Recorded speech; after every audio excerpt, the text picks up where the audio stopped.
మీకు తెలుసా శవాలతో సెక్స్ ఎక్కడ అనుకుంటున్నారా? పాశ్చాత్య దేశాల నుంచి మన దేశానికి పాకింది. ఒళ్ళు గొగ్గురిచ్చే సంఘటన ఇది. మీకు తెలుసో తెలీదో మన దేశంలో కూడా శవాల మీద సెక్స్ చేసే ఆనందాన్ని అనుభవిస్తున్నారు కొంతమంది దుర్మార్గులు, శాడిస్టులు. ఎక్కడో చూద్దామా? ఒక్కసారి ఆ టాప్ ది స్టోరీకి వెళ్దాం.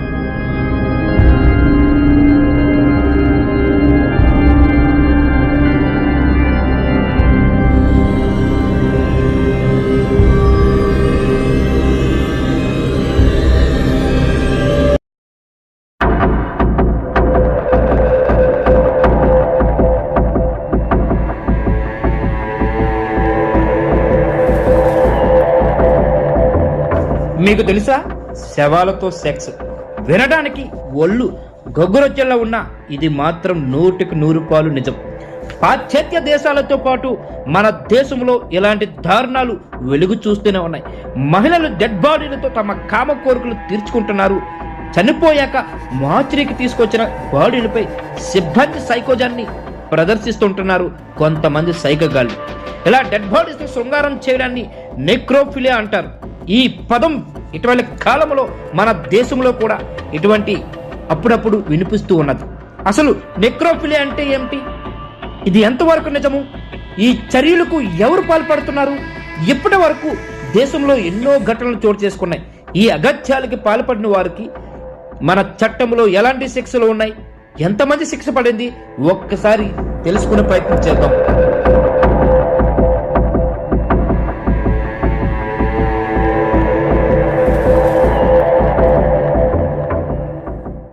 శవాలతో సెక్స్కి ఇష్టపడే వారిలో ప్రధానంగా 10 వేర్వేరు స్వభావాలుంటాయి. రోల్ ప్లేయర్స్ సెక్స్ టైంలో భాగస్వామి చనిపోయినట్లు నటిస్తే ఉద్రేకపడే వ్యక్తులు.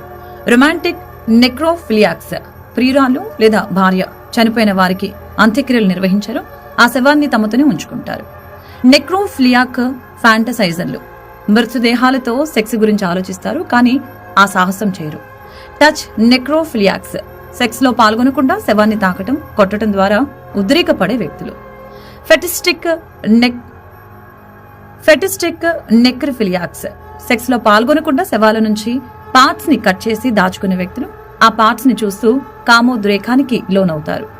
నెక్రోముటిలోమానియాక్స్ సంభోగంలో పాల్గొనకుండా హస్తప్రయోగం చేస్తూ సంతృప్తిని పొందుతూ ఉంటారు. అలాగని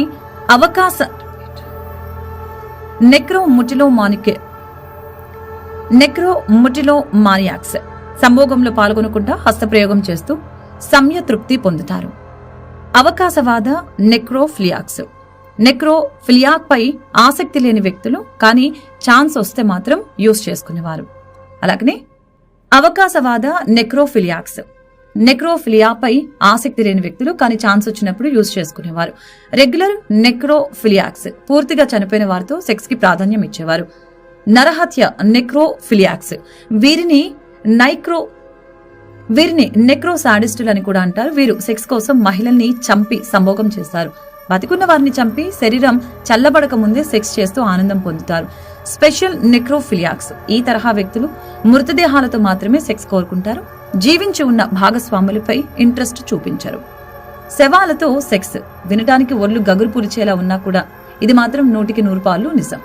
పాశ్చాత్య దేశాలతో పాటు మన దేశంలోని ఇలాంటి దారుణాలు వెలుగు చూస్తున్నాయి. మహిళల డెడ్ బాడీలతో తమ కామ కోరికల్ని తీర్చుకుంటున్నారు. చనిపోయాక మార్చురీకి తీసుకువచ్చిన బాడీలపై సిబ్బంది సైకోయిజాన్ని ప్రదర్శిస్తున్నారు. ఇలా డెడ్ బాడీస్ తో శృంగారం చేయటాన్ని నెక్రోఫిలియా అంటారు. ఈ పదం ఇటీవల కాలంలో మన దేశంలోనూ న్యూస్ ఛానల్స్, సోషల్ మీడియాలో అప్పుడప్పుడు వినిపిస్తూ ఉంది. అసలు నెక్రోఫిలియా అంటే ఏంటి? ఇది ఎంతవరకు నిజం? ఈ చర్యలకు ఎవరు పాల్పడతారు? ఇప్పటి వరకు దేశంలో ఎన్ని ఘటనలు చోటు చేసుకున్నాయి? ఈ అఘాయిత్యాలకు పాల్పడిన వారికి మన చట్టంలో ఎలాంటి శిక్షలు ఉంటాయి? ఎంతమందికి శిక్ష పడింది? ఈ చర్యలకు ఎవరు పాల్పడతారు? ఇప్పటి వరకు దేశంలో ఎన్ని ఘటనలు చోటు చేసుకున్నాయి? ఈ అఘాయిత్యాలకు పాల్పడిన వారికి మన చట్టంలో ఎలాంటి శిక్షలు ఉన్నాయి? ఎంతమందికి శిక్ష పడింది? ఇవన్నీ ఇప్పుడు తెలుసుకుందాం.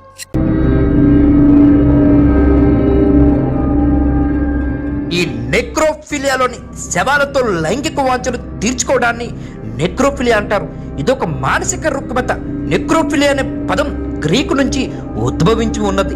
నెక్రో అంటే డెడ్ బాడీ, ఫిలియా అంటే ఆకర్షణ, ప్రేమ. ప్రాచీన కాలంలో యూరోపియన్లు దేశాల్లో ఇది సాధారణ చర్యగా ఉండేదని అనుకుంటుండేవారు. ఈజిప్షియన్లు మరణించిన అందమైన స్త్రీల్లో సెక్స్ చేయడానికి ఆ రాజ్యంలో అనుమతి ఉండేది. శవాలతో సెక్స్ అనేది ఆ రాజ్యంలో శవాలతో సంభోగం జరిగినట్టు ఉత్తర పెరూలో కూడా రాతపూర్వకంగా రికార్డులు కూడా ఉన్నాయి. అక్కడ పురాతన గోడలపై చిత్రాలు సైతం గీయబడ్డాయి. ఈశాన్య చైనాలోని జియాన్జీ చక్రవర్తి అయిన మురాన్ జీ తన ప్రియురాలైన ఫూ జిన్వింగ్ అనే శవంతో సెక్స్ చేశాడనేది కూడా సత్యం. ఈ చర్య కోసం అతడు ఆమెను చల్లటి శవపేటకులు దాచిపెట్టాడు. కొన్ని దేశాలలో ఇతర దేశాలకు చెందిన ఆడవారు చనిపోతే ఆ మృతదేహాలను వారి స్వదేశాలకు తరలించే క్రమంలో నావికా సిబ్బంది శవాలతో సెక్స్ చేసేవారని పలు రికార్డుల ద్వారా కూడా తెలుస్తూ ఉన్నది. అయితే కొంతమంది రాజులు ఇలాంటి చర్యలు జరపకుండా ఉండేందుకు స్త్రీల మృతదేహాలను కుళ్ళబెట్టి సముద్ర మార్గం గుండా వారి సొంత దేశాలకు పంపేవారు. భారతదేశంలో మాత్రం ఇలాంటి చర్యలు పేర్కొన్నప్పటికీ ఇటీవల కాలంలో కొందరు ఆడవారిని చంపి ఆ శవాల ద్వారా లైంగికంగా తృప్తి పొందుతున్నారని తెలుస్తూ ఉన్నది.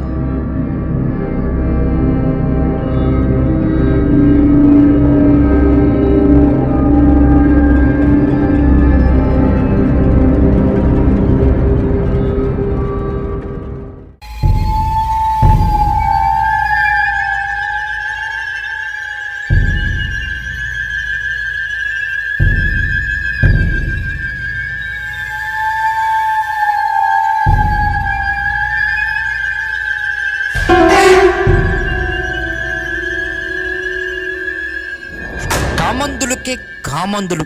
యూకేలో ఒక కామందుడు ప్రపంచమే ఇష్టపోయేలా శవాలతో సంగోభం చేశాడు. మార్చురీలో పనిచేస్తూ 100కు పైగా మృతదేహాలతో సెక్స్ కానిచ్చేశాడు. అందులో పసి బాలిక మొదల వృద్ధురాళ్ళు వరకు ఉన్నారు. మృతదేహాలతో కామ వాంఛలు తీర్చుకొని వాటిని వీడియో రూపంలో భద్రపరుచుకున్నాడు. అతని హార్డ్ డిస్క్లో కొన్ని వేల పూర్ణ వీడియోలు, అతని శవాలతో చేసిన శృంగార వీడియోలు బయటపడ్డాయి. 2021లో అతడి కోర్టు నుండి 2 జీవిత ఖైదు శిక్షలు విధించింది. అయినా మారలేదు. లండన్లోని ఫుల్లర్ అనే వ్యక్తి తన పని చేసిన హాస్పిటల్లో మార్చిలో 13 ఏళ్ల కాలంలో 101 మందితో మహిళా మృతదేహాలపై అత్యాచారం చేసినట్టు వీడియోలు రికార్డ్ చేశాడు. ఈ హంతకుడికి ఫెరల్ అవకాశం లేకుండా జీవిత ఖైదు కూడా విధించి ఉంది.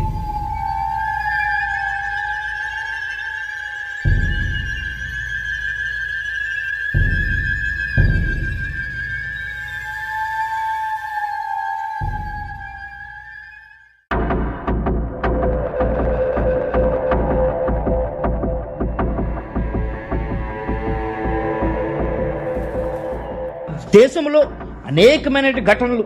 నిటారి కేసు తీసుకుంటే ఢిల్లీకి సమీపంలో నోయిడాలో 2006లో జరిగిన ఘోరమైన ఘటనలు దీని నిటారి కేసుగా పిలుస్తారు. ఈ ఘటనలో హత్యలు, శవాలపై సెక్స్, నరమాంస భక్షము జరిగినట్టు కేసు నమోదైంది. నోయిడాలోని ఓ ఇంటి యజమాని అయిన మోనిందర్ సింగ్ ఫందేరా అతడి ఇంటి సహాయకుడు సురేందర్ కోహ్లీని చిన్నపిల్లల స్వీట్లు ఇచ్చి చాక్లెట్లు ఇస్తామని చెప్పి మబ్బి పెట్టి మహిళలకు డబ్బు ఆశ చూపి మొత్తం 16 మందిపై అత్యాచారం చేశారు. అంతటితో ఆగకుండా వారిని చంపి మృతదేహాలపై సైతం సెక్స్ చేశాడు. ఇంతటి క్రూరమైన నేరాలకు పాల్పడిన దుండగులు సరైన సాక్ష్యాధారం లేకపోవడంతో అలహాబాద్ హైకోర్టు నిర్దోషిగా ప్రకటించింది.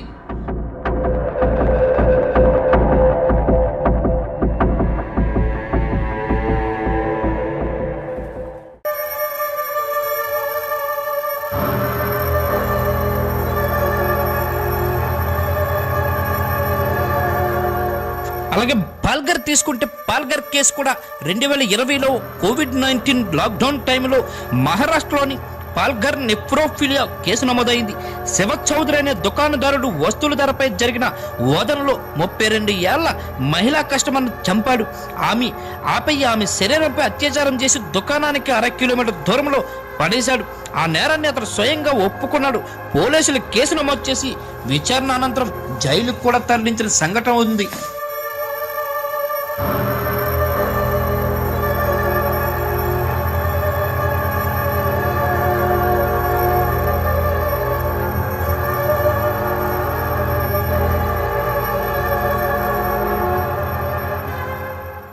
చనిపోయాక తమ కామ కోరికలను ఎలా చేసుకుంటారు? చనిపోయిన డెడ్ బాడీతో సెక్స్ కోరికల్ని ఎలా తీర్చుకుంటారు? తీర్చుకునే రీతి ఎవరు చేస్తారు? ఎట్లాంటి వ్యాధిగ్రస్తులు చేస్తారు? అసలు వ్యాధిగ్రస్తులు చేస్తారా? సాడిస్టులు చేస్తారా? ఏ నెఫ్రోజన్కి సంబంధించిన వాళ్ళు చేస్తారు? నెఫ్రోఫిలోజీ అనే ఒక వ్యాధి ఉన్నవాడు మాత్రమే ఈ సైకోజాన్ని అనుభవిస్తుంటాడు. డెడ్ బాడీలపై సెక్స్ చేసే సైకోజం అంటారు. దాన్ని నెఫ్రోలిజం అంటాం. ఆ నెఫ్రోలిజం ఎక్కడి నుంచి వచ్చింది? ఏ దేశం నుంచి వచ్చింది? పాశ్చాత్య దేశాల నుంచి మన దేశానికి ఎట్లా పాకింది? దీనిపైనే టాప్ స్టోరీ.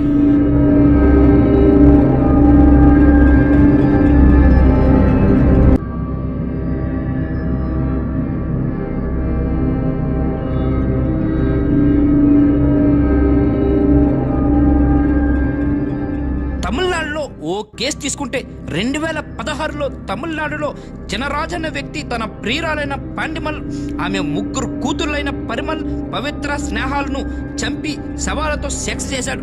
ఈ కేసులో చెన్నైలోని మహిళా న్యాయస్థానం 4 హత్యలకు గాను నిందితుడికి 4 జీవిత ఖైదులతో పాటు 20,000 జరిమానా విధించింది. నోయిడాలోని మార్చిరీ ప్రజల రూములోకి ఓ వ్యక్తి లైంగిక చర్యలో పాల్పడినట్టు అక్కడ సీసీ కెమెరాలో రికార్డ్ అయింది. ఈ ఘటనలో పోలీసులు 3 ఉద్యోగుల్ని అరెస్ట్ కూడా చేశారు.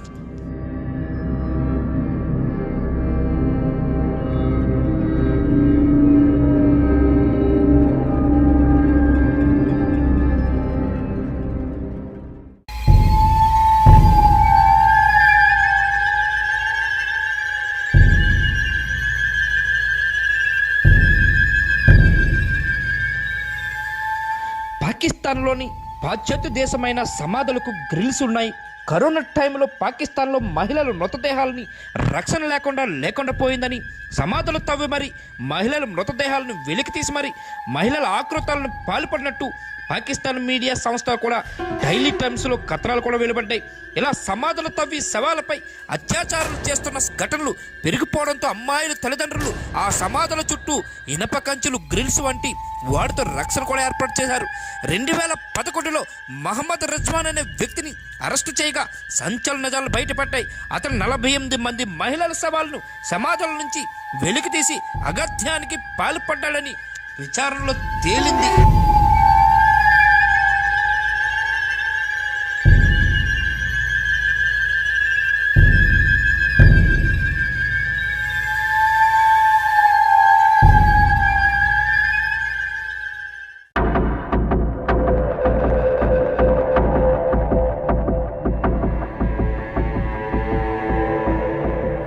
జలంధర్లో కేసు కూడా ఎట్లాగా అయింది.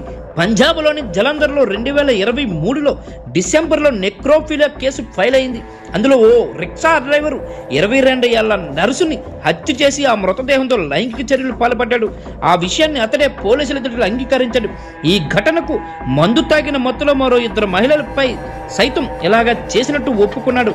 దాని తర్వాత అది జరిగిందో లేదో కొన్ని రోజుల్లోనే కరీంగంజ్ హాస్పిటల్ కేసు కూడా ఈ ఏడాది ఏప్రిల్లో అస్సాంలో ఫిడోఫిలిక్ నెఫ్రోఫిలియా కేసు నమోదైంది. ఓ బాలిక విషం తాగి ఆత్మహత్య చేసుకోగా పోలీసులు ఆ మృతదేహాన్ని పోస్ట్ మార్టం కోసం కరీంగంజ్లోని సివిల్ ఆసుపత్రికి తీసుకెళ్లి మార్చురీలో ఉంచారు. మరుసటి రోజు పోస్ట్ మార్టం గదిలో ఓ బాలిక శవం అత్యాచారానికి గురైనట్టు పోలీసులు గుర్తించారు. ఆసుపత్రి సిబ్బందిని విచారించగా తనే నేరం చేసినట్టు హాస్పిటల్ స్వీపర్ అయిన మంజు రవిదాస్ ఒప్పుకున్నాడు. ఈ విచారణ ఇంకా కొనసాగుతూనే ఉన్నది.